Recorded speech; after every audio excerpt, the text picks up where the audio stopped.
want to appreciate him first for dropping these Adan deals. Zote zimeenda nyumbani. We are requesting him also to drop any deal, any kind of the deal. Even SHA na zile zote ameleta.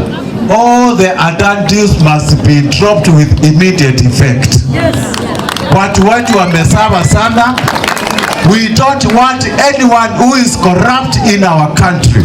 Ulisema jana ni lazima tumalize ufisadi, corruption. We want to see corruption cleared in this country, not by words but by deeds. Deeds ni mtu akishikwa kwanza aondoke kwa ofisi, mambo yamalizwe. Kama amekelewa na kodi arudi kwa ofisi, kama kodi imeshika na makosa funga jela.